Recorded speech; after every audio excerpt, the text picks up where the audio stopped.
It's where your family's always number one, Brisbane's 96.5. As we get close to that weekend, maybe you're attacking that project at home, maybe doing some renovations or maybe planning on sprucing up the house to sell it. So joining us this morning with some tips on what not to do and what to do when it comes to renovations from Remax territory, Virginia Henery. Virginia, good morning. Good morning, Ilya.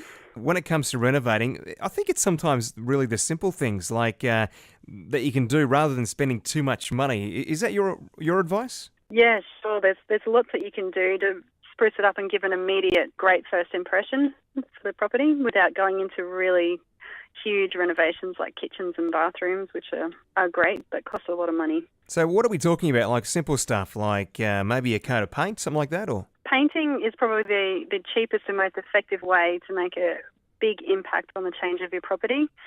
It's probably one of the first things that we'd probably suggest if we go into someone's house. Can really update it and make it look really modern really quickly. And also changing the floor coverings, maybe changing the carpet and things like that. That can make it look really great. So, Virginia, those are the things we can do for a relatively cheap cost. So they're the things that we should do. What about things that we shouldn't do? Yeah, look, probably one of my first tips. Some people get in and start getting really eager. If you're not used to renovating, you have to be really, really careful.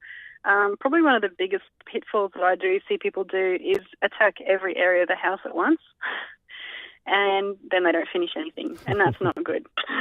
So don't bite off more than you can chew. Probably just start with one area, see how you go, and don't attack things that you don't know what you're doing, especially things like bathrooms can be an absolute disaster. So if you don't know what you're doing, you're an office person and you've never touched tools in your life and you attack a bathroom, there's a lot of things that can go wrong. Waterproofing needs to be done properly. If it's not done properly, it can cost the next buyers hundreds, sometimes thousands of dollars to repair, and anybody who's in the trade will pick it up very quickly when they go through the house. Plus, you're going to get a building inspection done, and the building inspector will pick it up, and it will be a big turn-off to potential buyers. So many TV shows of late, getting us to do renovations and I guess getting us into the mood to do that. But if you're not experienced, maybe ask, who should you ask for advice? Yeah, well, look, as far as getting the actual renovations done, I'd probably suggest getting in an agent to have a look at what your house currently looks like at the moment, or a valuer, and see what it's going to be worth as it is in this current market. If you're thinking of selling, and then just explain to them what you're thinking of doing.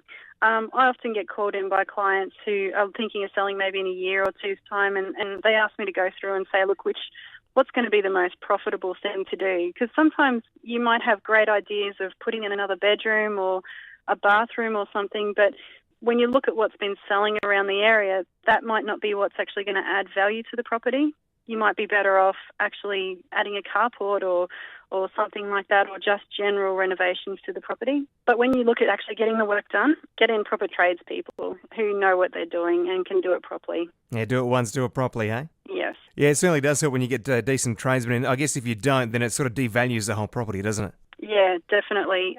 Actually, sometimes when I see people who have done a renovation and they think they've done a really great job, and like I said, they might be like an office worker who's never ever done any trades work, and they think they've done a great job of painting and renovating the kitchen after looking at all these shows and everything, and it looks terrible.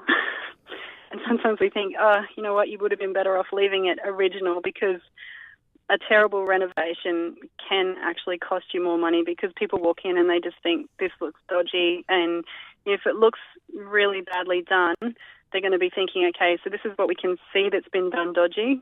What is all the things that we can't see that you've done really badly as well? So not good. Yeah, looking behind those walls and places that you can't really see. Yes. Well, thanks for those tips. What to do and what not to do when it comes to renovations. Virginia Henery from Remax territory, thanks for your time this morning. No problem. Thanks, Ilya.